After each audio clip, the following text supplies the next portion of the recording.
સવસાહુણમ એસો પંચ નમોકારો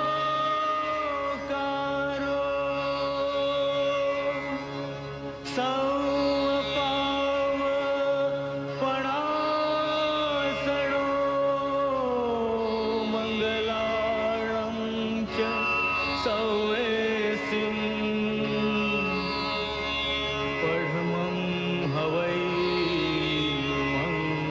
મંગલમ.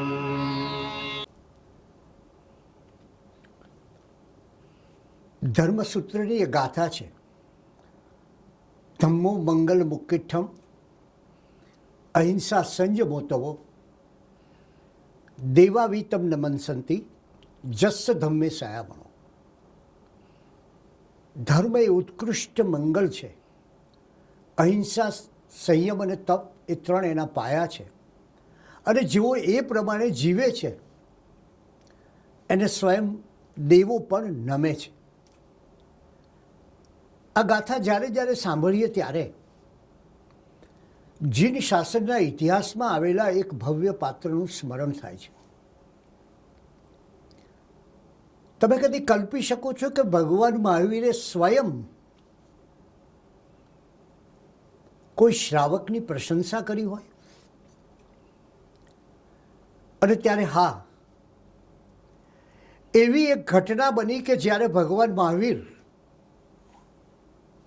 પૃષ્ઠ ચંપાથી વિહાર કરીને ચંપાના પૂર્ણભદ્ર ચૈત્યમાં આવ્યા હતા. ચંપા નગરીના પૂર્ણભદ્ર ચૈત્યમાં હતા ત્યારે પોતાના સાધુ સાધ્વીઓ સાથે બેઠા હતા ત્યારે એમણે એક શ્રાવકની પ્રશંસા કરી અને ઉપાસક દશાંગ સૂત્રમાં આ આખી ઘટનાનો ઉલ્લેખ છે. એમણે કહ્યું કે આ કામદેવ શ્રાવક તો જુઓ, એ સાધુજનો તમારી પાસે તો રજો હરણ છે, વીર વલય છે, પણ એક શ્રાવક પાસે શું હોય? અને છતાં એ શ્રાવકની અડગ ધર્મ શ્રદ્ધા એ અનુકરણીય છે.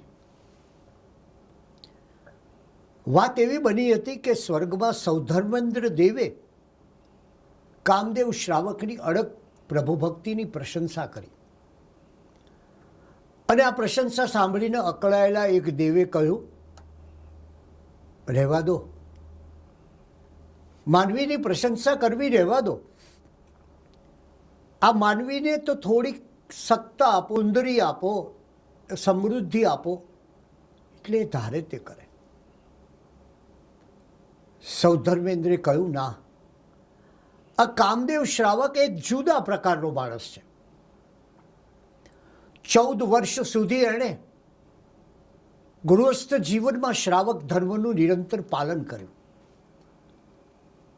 અને 15મા વર્ષે સગળું છોડીને, સગળું એટલે 18 કોટી દ્રવ્ય, 18 કરોડ, 18 કોટી દ્રવ્ય અને 10-10 હજાર ગાયોવાળા 6 ગોકુળ.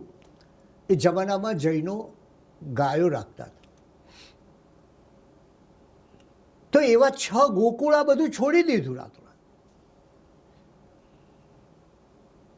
છોડવાની પ્રક્રિયા જાણવી એ આ જૈન ધર્મે આપેલી જડીબુટ્ટી છે.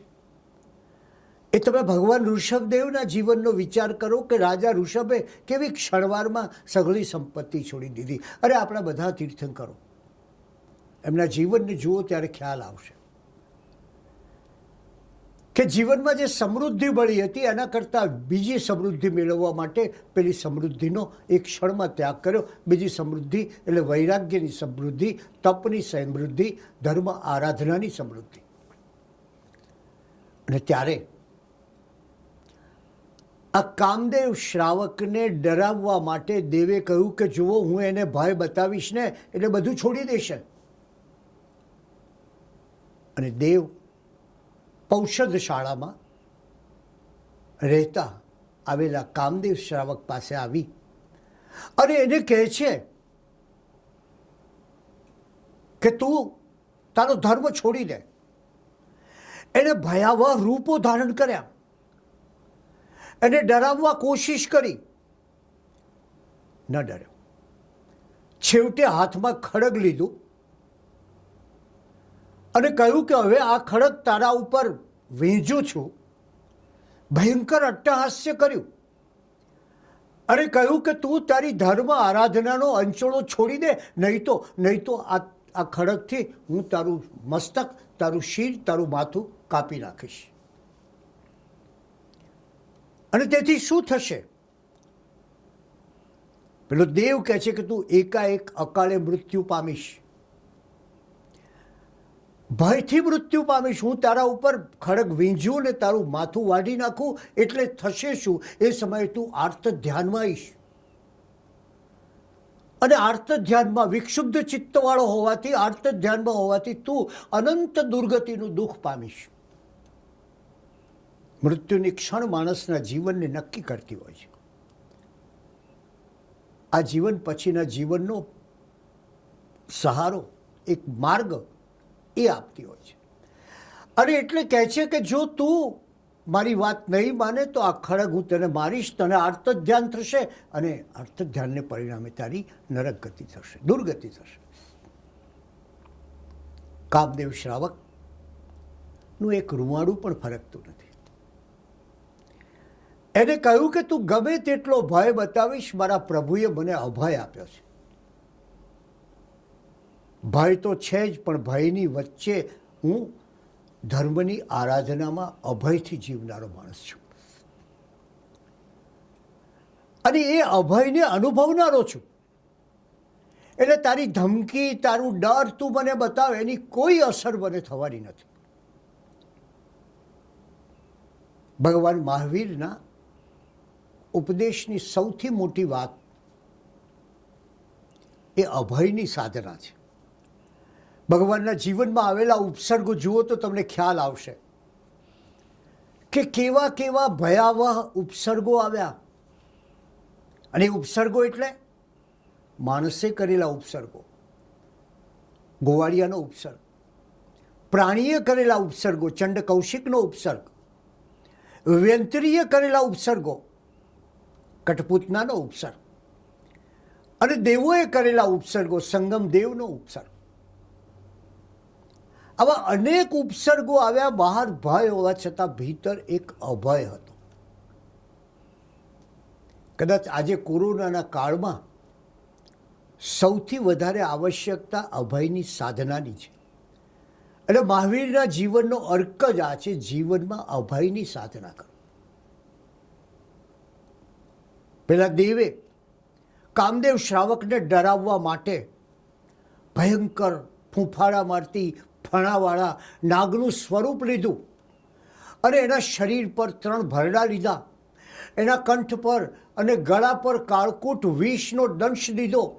એના શરીરમાં વિષની પારાવાર વેદના જાગી, પણ કામદેવને કોઈ અસર નહીં. શરીર અને આત્મા વચ્ચેનો જે ભેદ, શરીરની જે કંઈ થાય, આત્મા એ અલગ ચાલતો હોય છે. શરીરની વેદના આત્માને સ્પર્શી શકતી નથી અને એને પરિણામે કામદેવ શ્રાવક શુદ્ધ ધ્યાનમાં વધુ ને વધુ લીન બની ગયો. એને ડરાવવાના તમામ પ્રયત્નો આ દેવના નિષ્ફળ ગયા. એને કહ્યું કે તું તારો ધર્મ છોડ. ત્યારે કામદેવ શ્રાવકે કહ્યું, મારો ધર્મ એ કોઈ પહેરેલું ઘરેલું નથી, એ કોઈ શરીર પર ધારણ કરેલા વસ્ત્રો નથી કે હું કાઢી નાખું. મારો ધર્મ એ તો મારી ત્વચા છે, મારી સ્કિન છે, મારી ચામડી છે. એ ધર્મ તો મારા જીવન સાથે જોડાયેલો છે. અને એટલે કામદેવ શ્રાવકને ઘણા ભય બતાવવા છતાં એ સહેજે ચલિત થતા નથી. પરિણામે દેવ જે માનીને બેઠેલો કે આને એક સહેજ ભય બતાવીશું અને શરણે આવશે, ધર્મ છોડી દેશે, પૌષદશાળામાંથી ઘેર જતો રહેશે, એને બદલે એ દેવ નિષ્ફળ જાય છે. 2 હાથ જોડીને માફી માગે છે, ક્ષમા. અને કામદેવ શ્રાવકને કહે છે કે તમારા ધર્મ માર્ગના ગુરુ, તમને ધર્મ માર્ગમાં સ્થિર કરનાર એ પ્રભુ મહાવીર સ્વામી છે, પણ મને ધર્મ માર્ગમાં સ્થિર કરનાર મારા ગુરુ તો કામદેવ શ્રાવક તમે જ છો. આ કામદેવ શ્રાવકની દ્રઢ નિષ્ઠા એ જોઈને દેવ એમ કહે છે કે આવા સંકિત રૂપને જોવાથી મારું અનાદિકાળનું મિથ્યાત્વ નાશ પામ્યું, સમ્યકત્વની સુગંધ પામ્યો, અને એ સુગંધને પરિણામે એ કામદેવ શ્રાવકની ક્ષમા માગીને કહે છે કે આપ જ મારા ધર્માચાર્યો છો. એણે કામદેવ શ્રાવકની 3 પ્રદક્ષિણા કરી અને પછી ઉપકારનું સ્મરણ કરી અને એ દેવ સ્વર્ગમાં ચાલ્યા ગયા. ભગવાન મહાવીર સ્વામીએ ચંપાનગરીની બહાર આવેલા ચૈત્યમાં કામદેવ શ્રાવકનું ઉદાહરણ આપ્યું સાધુ મહાત્માઓને, અને કહ્યું એની દ્રઢ શ્રદ્ધા કે એક શ્રાવક આવા ઉપસર્ગો સહન કરે છે તો તમારે એનાથી પણ વધારે ઉપસર્ગો સહન કરવા જોઈએ. અને એ કામદેવ શ્રાવક એ ભગવાનના પ્રબોધેલા શ્રાવકના વ્રતો પાળીને અંતે સિદ્ધિપદ પામે છે. ધર્મનિષ્ઠાનું આ એક કેવું ઉદાહરણ છે એનો આપણે વિચાર કરીએ. કૌશાંબીના સહસ્રાનિક રાજાની પુત્રી, શતાનિક રાજાની બહેન અને ભગવાન મહાવીર સ્વામીના પરમ ભક્ત રાજા ઉદયનની ફોઈ, એનું નામ હતું જયંતી. એક શ્રાવકની વાત જાણી, ભગવાનના સમયના શ્રાવકની વાત જાણી, જરા એક શ્રાવિકાની વાત પણ જાણી રહી. આ શ્રાવિકાનું નામ હતું જયંતી. એ ભગવાન મહાવીરના સિદ્ધાંતોને જાણતી, એ જીવ અને અજીવ વિશેના તત્વજ્ઞાનને ઊંડાણથી સમજતી હતી અને પોતાના જીવનમાં જ્ઞાન અને ક્રિયાને બરાબર જાળવીને જળનાપૂર્વક ધર્મ આરાધના કરતી હતી. એ સાધ્વીઓની અપાર વૈયાવચ્ચ કરતી હતી. એ તત્વજ્ઞાની હતી, પ્રભાવશાળી વક્તૃત્વ ધરાવતી હતી અને ધર્મહીન વ્યક્તિત્વ ધરાવતી આ શ્રાવિકા ભગવાન મહાવીરના સમયની એક ઉત્તમ શ્રમણોપાસિકા હતી. અને એવી આ શ્રાવિકા જ્યારે એને ખ્યાલ આવ્યો કે ભગવાન મહાવીર કેવળ જ્ઞાન પ્રાપ્ત કર્યા પછી 3જા વર્ષે એ ચંદ્રાવતરણ ચૈત્યમાં આવ્યા છે, એની જાણ થતાં એ પોતે પ્રભુ મહાવીરના દર્શને ગઈ. ભગવાન કૌશાંબીના ચંદ્રાવતરણ ચૈત્યમાં આવ્યા એ સાંભળીને આખી નગરીના લોકો ત્યાં ઉપસ્થિત રહ્યા હતા. અને ત્યારે આખું નગર જ્યારે ઉપસ્થિત હતું ત્યારે ભગવાને લોક અને પરલોક વિશે ઉપદેશ આપ્યો. આ સમયે મહારાણી મૃગાવતીની સાથે રથમાં બેસીને જયંતી શ્રાવિકા પણ આવી હતી અને એણે વંદન કરીને બે હાથથી પ્રભુને મસ્તક નમાવીને પોતાની જિજ્ઞાસા રૂપે વિવિધ પ્રશ્નો પૂછ્યા. અને પ્રભુએ એમની સરળ સુગમ શૈલીમાં એના જવાબ આપ્યા. આ ઘટના પર જરા લક્ષ્ય આપવાની જરૂર છે કે એક શ્રાવિકા, સાધ્વી નહીં, શ્રાવિકા એ સ્વયં ભગવાનને પ્રશ્ન કરી શકે છે. એ આ શાસનની વિશેષતા છે. એ આ શાસનનો નારી મહિમા છે. એ આ શાસનનું નારી ગૌરવ છે. અને ત્યારે ભગવાનને જ્યારે એને પ્રશ્ન કર્યા ત્યારે ભગવાને એને અર્હત ધર્મનું તત્વ સમજાવ્યું, એના દાર્શનિક પાસાઓ સમજાવ્યા. અને જયંતી પ્રશ્ન કરે, એ સમયનો નારી સમાજ પણ ધર્મતત્વ પ્રત્યે કેટલો જાગૃત હશે એ વિચારવું. અને જયંતી પ્રશ્ન કરે અને પ્રભુ એને ઉત્તર આપે. ભગવાનને એને પ્રશ્ન કર્યો. કલ્પના કરો આ દ્રશ્યની કે એક શ્રાવિકા એ સ્વયં પ્રભુને પ્રશ્ન કરી છે અને એને પ્રશ્ન કર્યો કે પ્રભુ, જીવ જલ્દીથી ભારે કર્મી કેવી રીતે થાય છે? કઈ બાબતો એના પતનમાં કારણભૂત બને છે? અને પ્રભુ કહે છે હિંસા, જૂઠ. જે માણસ હિંસા કરે, જે માણસ અસત્ય બોલે, જે માણસ ચોરી કરે, જે માણસ અનાચાર કરે અને જે માણસ સંગ્રહ વૃત્તિ કરે, આવા 18 પાપસ્થાનકોનું જે સેવન કરે છે એનાથી જીવ ભારે કર્મી થાય છે. ભગવાનનો ઉપદેશ કેટલો સરળ છે એનો વિચાર કરો કે જીવનમાં હિંસા કરનાર કે જીવનમાં ચોરી કરનાર એ ભારે કર્મી થાય છે. અને ત્યારે ભગવાનને પૂછે છે કે ભગવાન, જીવનમાં દક્ષ હોવું સારું કે આળસુ હોવું સારું? જીવનમાં દક્ષ જાગ્રત હોવું સારું કે પ્રમાદી હોવું, આળસુ હોવું સારું? તમે જુઓ કે ભગવાનને આવા પ્રશ્નો પૂછવાની કેવી મોકળાશ હતી. અને ત્યારે ભગવાન એને કહે છે, કેટલાક જીવોનું ઉદ્યમી થવું સારું અને કેટલાક જીવોનું આળસુ થવું સારું. જયંતીને સમજાતું નથી આ કેટલાકનો અર્થ શું. એટલે જયંતી કહે છે, મહાશ્રમણ, એ કેવી રીતે, મને સમજાવો. અને ત્યારે કહે છે ભગવાન કે જે જીવ અધાર્મિક છે અને અધર્મ પ્રમાણે અનુસરણ કરે છે, અધર્મનું અનુસરણ કરે છે, એ જીવ આળસુ હોય તો સારું. તો ઘણા ખોટા કામો સમાજમાં ન થાય. સાદી વાત આટલી. એ જીવ આળસુ હોય તો સારું, અને જે જીવ ધર્મપરાયણ છે એ ઉદ્યમી હોય તો સારું.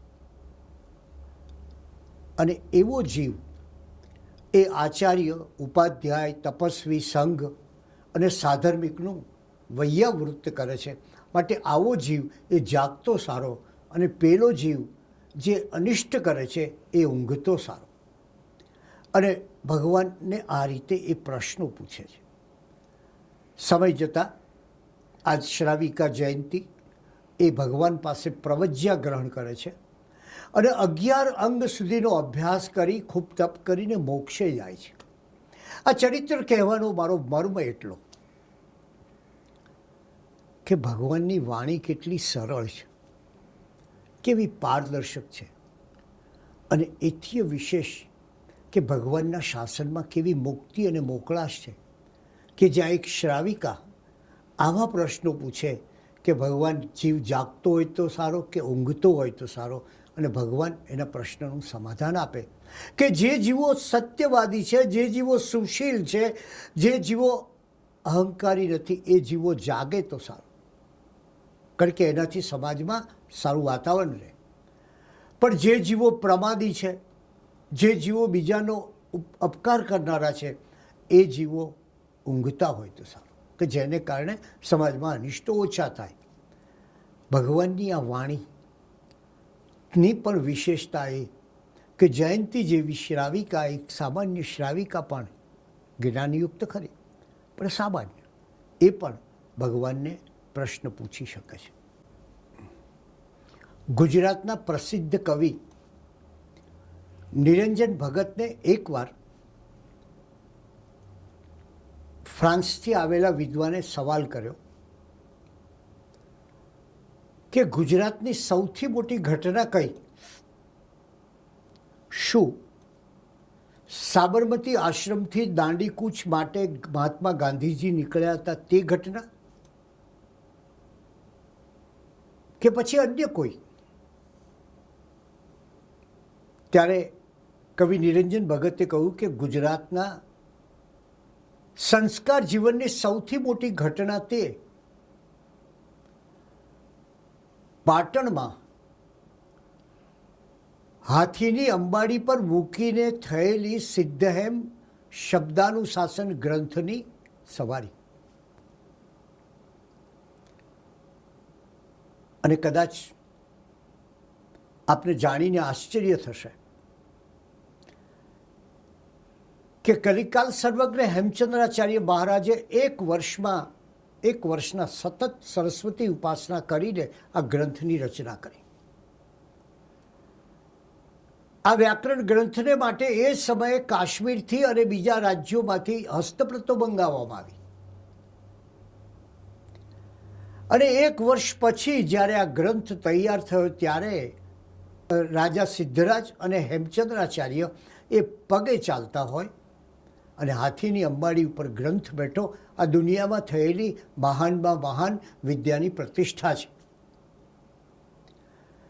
પેલા ફ્રેન્ચ વિદ્વાને કહ્યું કે ઓહો, આ ઘટના તમારે ત્યાં 1000 વર્ષ પૂર્વે બની, જે સમયે અમે લોકો માત્ર જંગલી અવસ્થામાં હતા. અને એ મહાન ઘટના કે જ્યાં એક ગ્રંથના ઉત્સવમાં હાજર થવા માટે આખા દેશમાં જુદા જુદા રાજાઓને કંકોત્રીઓ મોકલવામાં આવી હતી. એ જ્ઞાનની મહાન ઘટના કે જ્યાં 7 દિવસ સુધી પાટણમાં એનો ઉત્સવ ચાલ્યો હતો. એ મહાન ઘટના કે જ્યાં પાટણની દરબારમાં, પાટણના રાજદરબારમાં સિદ્ધહેમ વ્યાકરણ વાંચવામાં આવ્યું હતું. અને એ મહાન ઘટના કે જે વ્યાકરણ પાટણમાં ભણાવવા માટે પાઠશાળાઓમાં એનો અભ્યાસક્રમ નિયત થયો અને મોટા પંડિતો મૂકવામાં આવ્યા.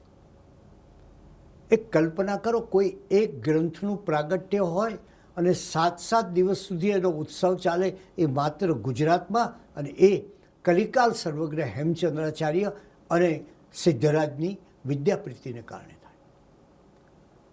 અને એ પછી આપણે હંમેશા સ્મરીએ છીએ સમ્રાટ કુમારપાળને. આ દુનિયામાં અહિંસાની સૌથી પહેલી ઘોષણા ક્યાં થઈ? જરાક વિચારો. અહિંસાની સૌથી પહેલી વાત 99 વખત શત્રુંજયમાં સમોસરેલા ભગવાન ઋષભદેવે રાયણ વૃક્ષ નીચેથી કરી.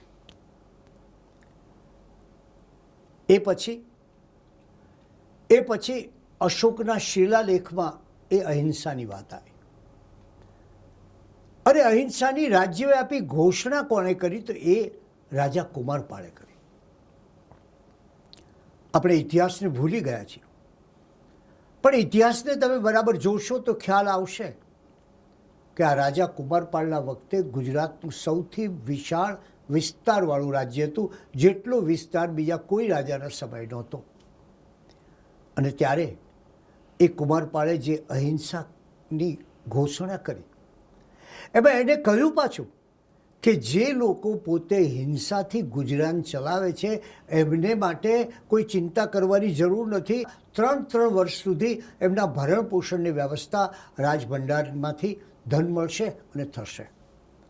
આ અમારી ઘોષણા હતી.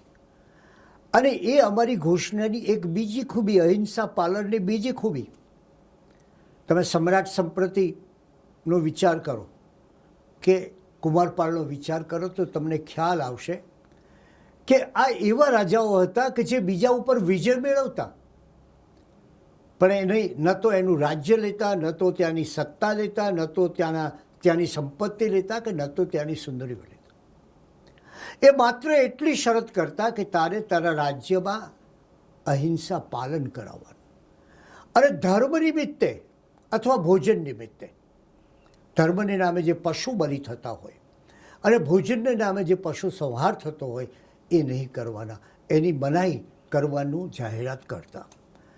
એ જ કુમારપાળે પશુ પીડા પર પ્રતિબંધ મૂક્યો. અને એટલે જ આવા કુમારપાળ વિશે વાત કરીએ તો એમ કહેવાય કે સવારે મંગલ પાઠથી જાગતો, નમસ્કારના જાપ કરતો, વિતરાગ સ્તોત્ર, પ્રભુ મહાવીરની સ્તુતિનું હેમચંદ્રાચાર્ય લખેલું કાવ્ય વિતરાગ સ્તોત્ર અને યોગશાસ્ત્રનો અખંડ પાઠ કરતો, પછી જીન દર્શન કરતો, પછી ચૈત્યવંદન કરવા જતો, પછી કુમારપાળ વિહારમાં ચૈત્ય પરિપાટી કરતો, પછી ઘર દેરાસરમાં ભોજન નૈવેદ્ય ધરીને ભોજન લેતો, સાંજે ઘર દેરાસરમાં આંગી રચના કરતો, આરતી, મંગળદેવો, પ્રભુ ગાન સ્તુતિ કરતો, અને રાત્રે મહાપુરુષોના જીવનની વિચારણા કરીને એ નિદ્રા પામતો હતો. આ એનો દૈનિક ક્રમ હતો. અને એણે 14 વર્ષમાં 14 કરોડ સોનામોરનું દાન આપ્યું. એણે 21 ગ્રંથ ભંડારોનું લેખન કર્યું. એણે 18 દેશોમાં અમારી પાલન, અહિંસાના પાલનની વાત કરી. એ 1444 જેટલા દેરાસરોનું નિર્માણ કર્યું. અને આમ ઇતિહાસમાં એક અદ્વિતીય રાજવી તરીકે કુમારપાળ ચિરસ્મરણીય બની ગયા. આવી કથાઓ આપણે માટે પ્રેરક છે. માર્ગદર્શક છે. જૈન ધર્મના આ પ્રતાપી પાત્રો એ આપણને આપણા પ્રતાપી પૂર્વજોની ઓળખ આપે છે. આજે મારે તમને એક જુદી વાત એ માટે કરવી છે કે આજ સુધી આપણે વાદળાઓ જોયા, મારે તમને આકાશ બતાવવું છે.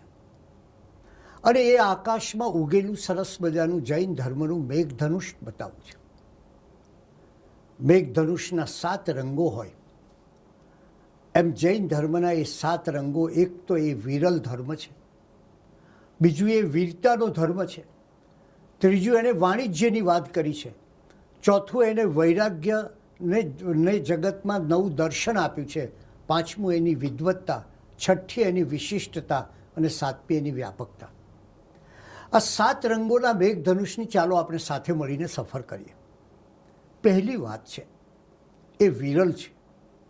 વિરલ એ માટે કે જગતને ત્યાગ શું કહેવાય એનો સૌથી પહેલો ઉદાહરણ, એનું સૌથી પહેલું દૃષ્ટાંત એ રાજા ઋષભે આપ્યું કે રાજા ઋષભે જ્યારે ત્યાગ કર્યો ત્યારે કેવો ત્યાગ કર્યો.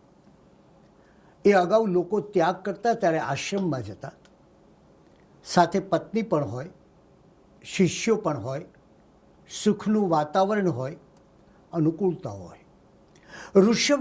રાજા ઋષભનો ત્યાગ એવો હતો કે એમણે મુગટ કાઢી નાખ્યો, રથ કાઢી નાખ્યો, અલંકારો અને વસ્ત્રો ત્યજી દીધા અને બધું જ છોડીને ત્યાગ કર્યો. એટલે વિશ્વને પરમ ત્યાગ, ચરમ ત્યાગ, પરાકાષ્ઠાવાળો ત્યાગ, એની પહેલી ઓળખ એ રાજા ઋષભ અર્થાત ભગવાન ઋષભદેવે આપી. આપણે એમ કહીએ છીએ કે ઇન્ડિયા દેટ ઇઝ ભારત, પણ હકીકતમાં એને બદલે ભારત દેટ ઇઝ ઇન્ડિયા કહેવું જોઈએ. અને એ ભારત નામ ઋષભદેવના પુત્ર ભરતદેવ પરથી પડ્યો. એ સમયે કલ્પના કરો કે એમની પુત્રી બ્રાહ્મી 14 ભાષાની જાણકાર હતી અને જેના ઉપરથી આખી બ્રાહ્મી લિપિનું સર્જન થયું. એમની બીજી પુત્રી સુંદરી એ 64 કળાઓમાં નિપુણ હતી. આ જગતને કળાઓ આપવાનું કામ સુંદરીએ કર્યું. એ ગણિતમાં પણ એટલી જ હોશિયાર હતી અને એ રાજા ઋષભે આ જગતને આપણે જાણીએ છીએ અસી, મસી અને કૃષિ. અસી એટલે તલવાર, જુદા જુદા સાધનો અને શસ્ત્રો આપ્યા. મસી એટલે કાગળની સહાય, કલમ અને શાહી આપી. અને કૃષિ એટલે ખેતી. આ જગતને સાધનો આપવાનું, જ્ઞાન આપવાનું અને ખેતી આપવાનું કામ એ ભગવાન ઋષભદેવે કર્યું. તો છેક એ સમયથી આ ઘટનાઓ બને એની વિરલતા તો જુઓ. વીરતાનો ધર્મની વાત કરીએ. આપણે હમણાં જ કુમારપાળના ચરિત્રને જોયું અને ભારતમાં કોઈ પણ રાજા કરતાં સૌથી વધારે જેના ચરિત્રો લખાયા હોય એ આ રાજા કુમારપાળ છે. તમે વિક્રમાદિત્યની કલ્પના કરો. મોગલ સલ્તનતના સમયમાં વિક્રમાદિત્ય હેમુ બન્યો અને એણે આખા મોગલ યુગની અંદર એક જ હિન્દુ રાજા અને એ છે વિક્રમાદિત્ય હેમુ. જોનપુરમાં જે માણસ શાકભાજીનો વેપાર કરતા હતા એને, અને એવો એ વિક્રમાદિત્ય હેમુ એ યુદ્ધોની અંદર પારંગત હતો. હવા નામનો એનો હાથી, જેમ રાણા પ્રતાપનો ચેતક પ્રસિદ્ધ છે એમ હવા નામનો એનો હાથી સર્વત્ર પ્રસિદ્ધ હતો અને યુદ્ધોમાં વિજય વરી લાવતો હતો. શહેનશાહ અકબરે એના લશ્કરને ફોડીને એની આંખમાં ઝેરનું તીર બનાવ્યું અને હેમુને પરાજય કર્યો. પણ ઇતિહાસ એમ કહે છે કે વ્યૂહરચનાની બાબતમાં હેમુ એટલો અજોડ હતો કે એણે 22 જેટલા યુદ્ધો જીત્યા હતા. વિન્સેન્ટ સ્મિથ નામનો ઇતિહાસકાર એમ કહે છે કે વિક્રમાદિત્ય હેમુ એટલે યુદ્ધનો દેવતા. આજે કદાચ તમને આશ્ચર્ય લાગે કે જૈન સમાજની કોઈ વ્યક્તિ આવા યુદ્ધના દેવતા તરીકે પ્રસિદ્ધ હોય, પણ તમે સોલંકી યુગમાં થયેલા મહામંત્રી ઉદયનનો વિચાર કરો. એ ઉદયન 80મા વર્ષે રાજા કુમારપાળના કહેવાથી સોરઠમાં યુદ્ધ કરવા જાય છે. 80મા વર્ષે વસ્તુપાળ અને તેજપાળની ઘણી કથાઓ આપણે જાણીએ છીએ. આબુના જૈન મંદિરો આપણે જોયા છે, પણ એની આપણને ખબર છે કે વસ્તુપાળ અને તેજપાળ એ એમના જમાનાના બે બહુ મોટા કુશળ તલવારબાજ હતા. વિમળ શાહની કીર્તિ આબુના મંદિર ઉપર વિમળ વસઈમાં અમર બની ગઈ, પણ એ વિમળ પોતે એ મલ્લ કુસ્તીમાં સૌથી વધારે નિષ્ણાત હતો. આ વીરતાની વાત છે, આ જૈન સમાજમાં રહેલી વીરતાની વાત છે. તો વાણિજ્યનો વિચાર કરો. વાણિજ્ય ક્ષેત્રે તો આજે આખા વિશ્વમાં આ સમાજનું નામ છે, પણ તમે ઝઘડુ શાહનો વિચાર કરો, જેને એના ગુરુ પરમદેવ સૂરીએ કહ્યું કે 1313, 1314 અને 1315 આ 3 વિક્રમ સંવતમાં ભયાનક દુષ્કાળ આવવાનો છે, માટે થાય એટલું અન્ન ભેગું કરી લે. અને આ ઝઘડુ શાહે પોતાના કોઠાર અન્નથી ભરી દીધા અને આખા ભારતમાં 113 જેટલી દાનશાળાઓ એને આપી. ગુજરાત, સિંધ, મેવાડ, કાશી, માળવા, દિલ્હી અને અફઘાનિસ્તાનના કંદહાર સુધી ઝઘડુ શાહની દાનશાળા ચાલતી હતી. આજે કોઈ દાનેશ્વરી હોય તો આપણે કહીએ છીએ તો ઝઘડુ શાહ જેવો છે. એનું કારણ કે આ દાનશાળા અને એની નિસ્પૃહ વૃત્તિ, આ દાનશાળા ઉપર એટલું જ લખેલું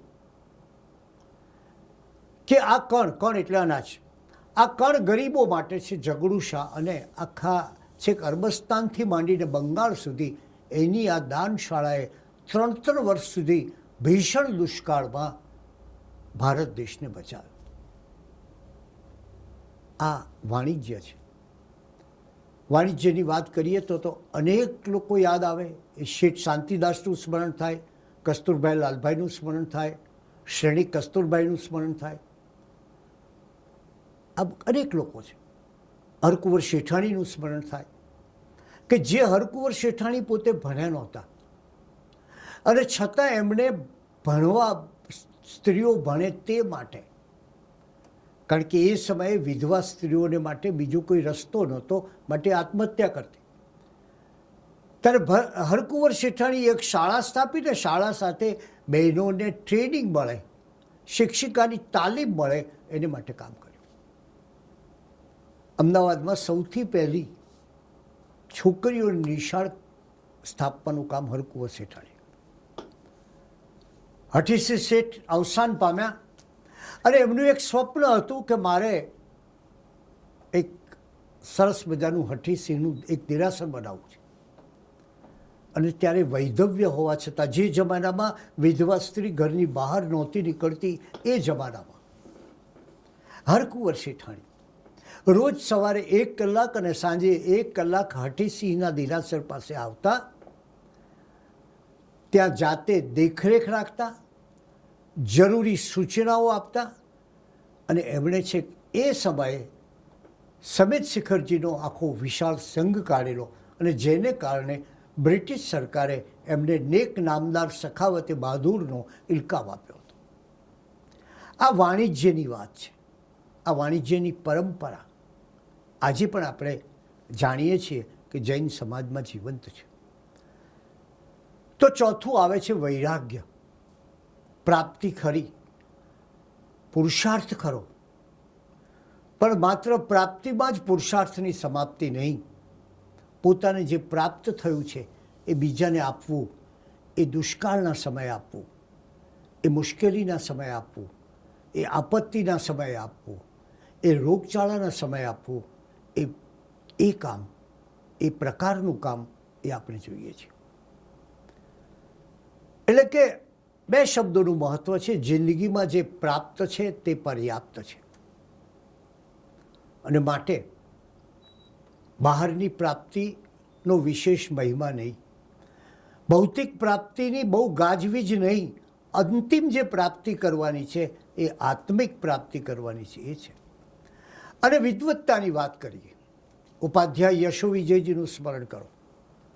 કુરચાલ સરસ્વતી, દાઢી અને મૂછવાળી આ સરસ્વતી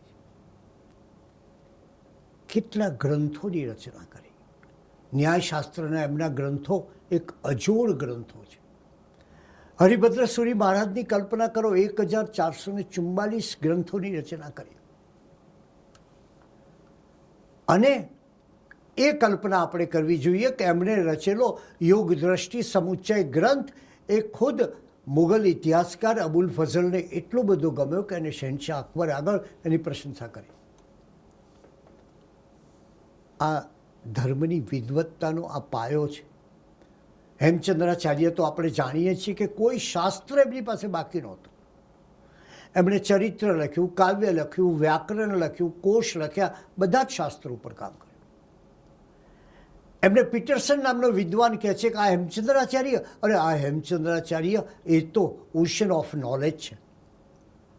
ધૂમકેતુ નામના આપણા સર્જક એમ કહે છે કે હેમચંદ્રાચાર્ય વિના ગુજરાતી ભાષાનો જન્મ કલ્પી શકાતો નથી.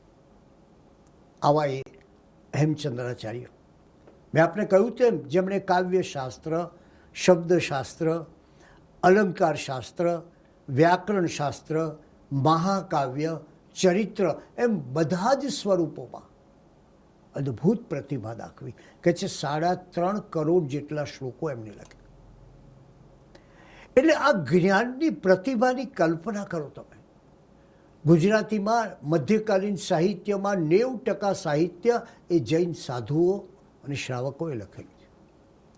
સાહિત્યની કેવી ઉપાસના! આપણા ગ્રંથ ભંડારો જુઓ, એની અંદર ગ્રંથો કેટલા સાચવી રાખ્યા છે. અને માત્ર જૈન ગ્રંથો નહીં, ત્યાં તમને રામાયણ પણ મળે, મહાભારત પણ મળે, બીજા અન્ય ધર્મના ગ્રંથો પણ મળે. પણ એ ગ્રંથ ભંડારોની જાળવણી કેવી સરસ રીતે કરી. નારી મુક્તિનો વિચાર કરો, કઈ વિશેષતા છે આ ધર્મની નારી મુક્તિ. આ પહેલો ધર્મ છે જ્યાં સ્ત્રીને સર્વોચ્ચ પદ આપવામાં આવ્યું હોય. શ્વેતાંબર સંપ્રદાય માને છે કે મલ્લી કુમારી, મલ્લીનાથ ભગવાન એ પહેલા મલ્લી કુમારી હતા ને એમાંથી મલ્લીનાથ થયા. તો એક સ્ત્રી એ ભગવાનની બાજુમાં રહે અલગ વાત છે, પણ એક સ્ત્રી સ્વયં એની ઉપાસના થાય એ તીર્થંકર બને, હાઈએસ્ટ પોઝિશન અધ્યાત્મની એ એક સ્ત્રીને આપવામાં આવી. એકવાર રાજા શ્રેણી કે પોતાની પત્ની ચેલણા ઉપર શંકા કરી અને એણે ભગવાન મહાવીરને કહ્યું કે મને મારી પત્ની માટે શંકા જાય છે. અને ત્યારે ભગવાન મહાવીરે એને ઠપકો આપતા કહ્યું કે તમે માત્ર ચેલણાને જ અન્યાય નથી કર્યો, પણ સમગ્ર માનવ જાતિને આવી શંકા કરીને અન્યાય કરે છે. આવી તો અનેક ઘટનાઓ મળે. તીર્થંકરોમાં જે એમનો આખો સાધુ સાધ્વી, શ્રાવક શ્રાવિકાનો સંઘ હોય, એમાં શ્રાવક કરતાં શ્રાવિકા વધારે હોય અને સાધુ કરતાં સાધ્વી વધારે હોય.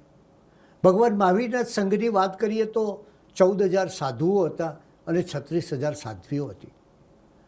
અને પછી આખી પરંપરાને આપણે જોઈએ તો ખ્યાલ આવે. ચંદનબાળા પહેલી સાધ્વી કે જેની અંદર આપણે નારી મુક્તિની વાત કરી.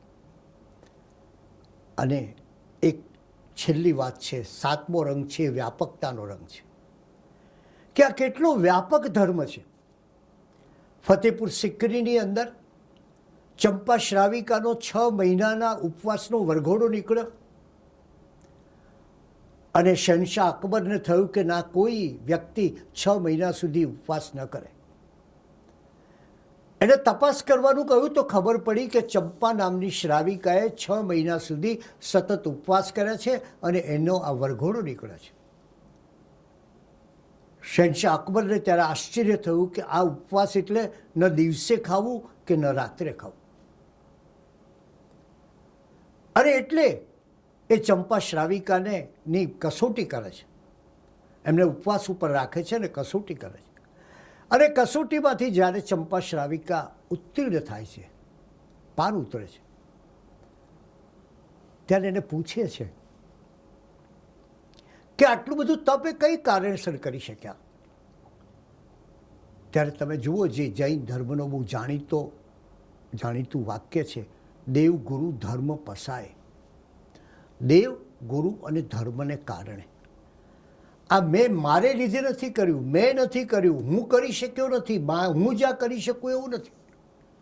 હું માત્ર એ માટે કરી શક્યો કે મારા ઉપર દેવ ગુરુ અને ધર્મને કારણે એમની કૃપા હોવાથી આ શક્ય બન્યું છે. ચંપા શ્રાવિકાને પૂછે છે, તમારા ગુરુ કોણ છે? અને ત્યારે ચંપા શ્રાવિકા કહે છે, મારા ગુરુ તો હિરવિજય સુરી છે. તો શહેનશાહ અકબરને થયું કે આપણે આ હિરવિજય સુરીને પ્રણામ કરવા જોઈએ. પણ એમને ખબર પડી કે આ હિરવિજય સુરી શહેનશાહ બોલાવે આવે નહીં, માત્ર એમનો સંઘ એમને કહે તો આવે. એને જોયું કે હિરવિજય સુરી મહારાજ પોતે ગાંધારમાં છે. સંઘે વિનંતી કરી હિરવિજય સુરી મહારાજ, દેખ આપ જાઓ, આપ આપના વિહારથી અને આપના જવાથી ધર્મનો પ્રભાવ થશે, પ્રભાવ ના થશે. અને હિરવિજય સુરી મહારાજ પોતે વિક્રમ સંવત 1639ની જેઠવત 13ને શુક્રવારે ફતેપુર સિકરીમાં શહેનશાહ અકબરના દરબારમાં આવે છે, પણ પ્રવેશતા નથી. અકબર પૂછે છે, કેમ પ્રવેશતા નથી તમે? અકબર અને એના 3-4 રાજકુમારો બધા આ સાધુ મહાત્માને, આ આચાર્યશ્રીને આમ બોલાવવા માટે આતુર હોય છે, નીચે ઉતરી જાય છે સિંહાસન. હિરવિજય સુરી કે અમે આ ગાલીચા ઉપર ચાલતા નથી. અરે કેમ? તો કે ના, આ ગાલીચાને નીચે કોઈ જંતુ હોય ને અમે ચાલીએ ને એને હાનિ થાય એટલે ન ચાલે. અરે અકબર કે આ શહેનશાહ અકબરના દરબારનો ગાલીચો છે, આ અકબરનો દરબાર છે, એમાં તો બધું જ ચોખ્ખાઈ હોય, અને એમને ગાલીચો ઊંચો કરાવ્યો તો ખબર પડી કે નીચે નાના નાના જીવડાઓ હતા. અકબરને આશ્ચર્ય થયું કે આ તો ખરા કોઈ વાતમાં લાગે છે. શહેનશાહ અકબરે કહ્યું કે અમે શહેનશાહ છીએ, અને આપણે સૌ જાણીએ છીએ કે રાજાને કે સત્તાવાનને હંમેશા પોતાનું સિંહાસન પોતાના પછી કોણ લેશે એની ચિંતા હોય છે. તો શહેનશાહ અકબરે કહ્યું કે અમારી કુંડળી જોઈ અને આપ ફળાદેશ આપો. ત્યારે હિરવિજય સુરી કહે છે કે જૈન સાધુ કોઈ આવા વ્યવહારિક ફળાદેશ કરતા નથી, એ જ્યોતિષ જોતા નથી, અને એની વાતનો ઇનકાર કરે છે. શહેનશાહ અકબરને ખબર પડે છે કે આ મહાત્મા પોતે આટલા વર્ષે ચાલતા ચાલતા વિહાર કરીને 60 વર્ષની ઉંમરે છેક ગાંધાર પ્રદેશથી, ગુજરાતથી ફતેપુર સિકરી આવ્યા છે. એને કહ્યું કે મારી પાસેથી કંઈ ભેટનો સ્વીકાર કરો. સોના રૂપાના થાળ ધર્યા. હિરવિજય સુરીએ કહ્યું, જૈન સાધુ ધન પણ રાખતો નથી, આ એને ન ખપે. છેવટે શહેનશાહ અકબરે કહ્યું કે કંઈક તો મારું રાખો, કંઈક તો મારી પાસેથી લો. આપ આટલો શ્રમ લઈને આટલો લાંબો વિહાર કરીને અહીંયા આવ્યા. ત્યારે હિરવિજય સુરીએ કહ્યું, એક કામ કર, કે હું આ રસ્તામાં આવતો હતો ત્યારે તારા ડાબર નામના તળાવની આજુબાજુ માછીમારીઓ માછી મારતા હતા, અને હું આવતો હતો ત્યારે રસ્તામાં અનેક ઘરની અંદર પાંજરામાં મેના પોપટ પૂરેલા હતા, પક્ષીઓ પૂરેલા હતા. બસ જો તારી ઈચ્છા હોય ને તો એ પક્ષીઓને મુક્ત કર અને માછીમારી બંધ કર. અકબરને આશ્ચર્ય થયું કે આ મહાત્માએ તો પોતાને માટે તો કશું માગ્યું નહીં. આ કેવું કહેવાય? એને કહ્યું કે આપ કંઈક તો કહો, કંઈક તો મને કંઈક તો મારી માગણીનો સ્વીકાર કરો. ત્યારે એમણે કહ્યું કે પર્યુષણના 8 દિવસ ક્યાંય પશુ હિંસા ન થાય એવો આદેશ આપો. શહેનશાહ અકબર કહે છે, ગુરુદેવ 8 દિવસ તમારા અને 4 દિવસ મારા, આ પર્યુષણના 12 દિવસ મારા સમગ્ર રાજ્યમાં, એ માળવા, લાહોર, મુલતાન સુધી ક્યાંય પશુ હિંસા નહીં થાય. એ શહેનશાહ અકબરે એ જમાનામાં બીજા મુસલમાન સુબાઓએ શત્રુંજય ઉપર મુંડકા વેરો નાખ્યો હતો, એ મુંડકા વેરો દૂર કર્યો અને શહેનશાહ અકબરે હીર વિજય સૂરીની સમાધિ માટે એક વિશાળ જમીન પણ આપી. આ જૈન સાધુત્વનો પ્રભાવ છે. આ જૈન સાધુ જેને કોઈ સ્પૃહા નથી, એ કદાચ જગત વિજેતા છે એમ કહીએ, કે જેને જગતનું કશું લેતા નથી અને છતાં જગત ઉપર સામ્રાજ્ય ધરાવે છે. એવી આ વિરલ વિશિષ્ટતાઓ શહેનશાહ અકબરના સમયનું સ્મરણ થાય એટલે કેટલી સ્મૃતિઓ પાછી જાગી ઉઠે. શહેનશાહ અકબર અને હીર વિજય સૂરી એ ઘટનાએ પાછું એક નવું સ્મરણ જગાવી દીધું. શહેનશાહ અકબરની સમક્ષ રજપૂત રાજાઓએ શરણાગતિ સ્વીકારી હતી ત્યારે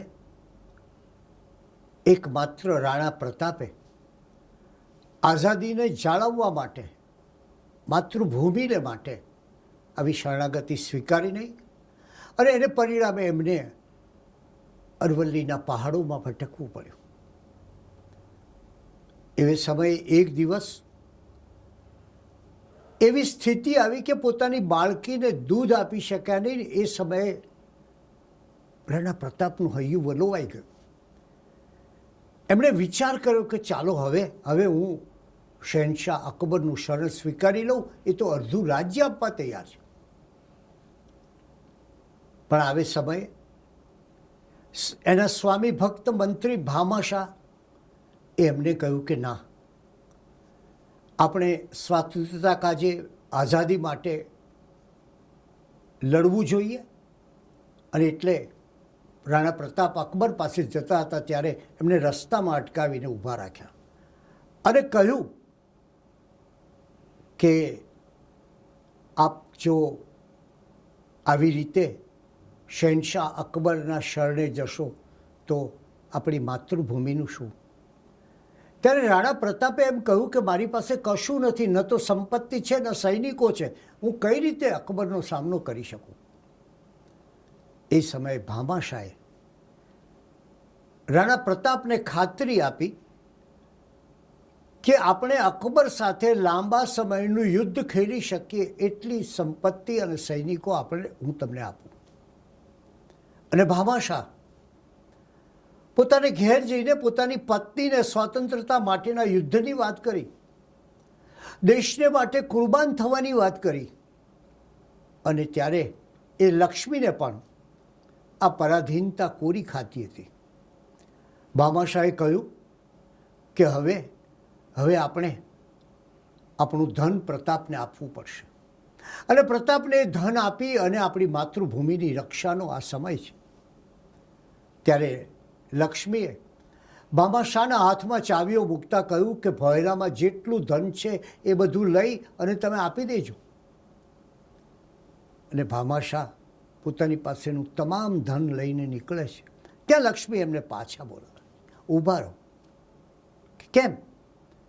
તો કે તમે ધન આપો ત્યારે એવું ન વિચારશો કે તમે દેશને માટે કંઈ દાન આપો છો, તમે રાણા પ્રતાપને મદદ કરો છો. તમે એવું વિચારજો કે આ ભૂમિએ આપણને જે આપ્યું છે એનું ઋણ આપણા પર છે, એ ઋણ ચૂકવીએ છીએ. કેવી દાનની ઉત્તમ ભાવના! ભામાશાહ જવા નીકળે છે. ફરી પાછું લક્ષ્મી એને બોલાવે છે કે ઊભા રહો.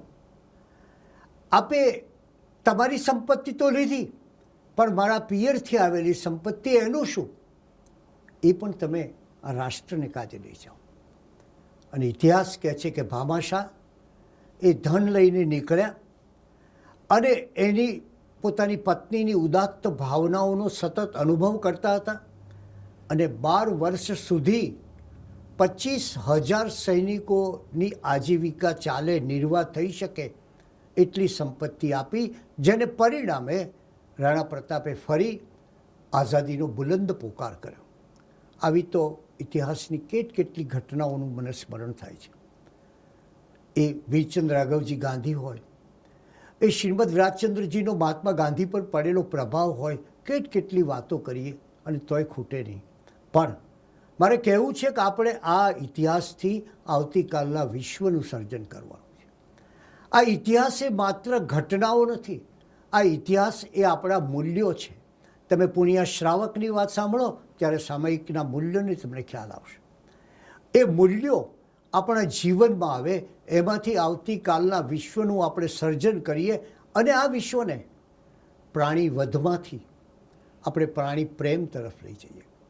આ વિશ્વને પરિગ્રહમાંથી અપરિગ્રહ તરફ લઈ જઈએ, એકાંતિક આગ્રહોમાંથી અનેકાંત તરફ લઈ જઈએ, એડ્સના ખતરાની સામે સંયમ બતાવીએ, પ્રદૂષણના દૂષણની સામે જૈણાની વાત કરીએ, પ્રકૃતિ સ્નેહની વાત કરીએ, મનની શક્તિને માટે પચ્ચખાણ કહીએ, ધ્યાનની ઉચ્ચ ભૂમિકાને માટે આ જગતને આપણે કાયોત્સર્ગ બતાવીએ, આંતરદોષોની ઓળખ માટે પ્રતિક્રમણનો માર્ગ ચીંધીએ અને આંતરશુદ્ધિ માટે પર્યુષણ છે એની વાત કરીએ.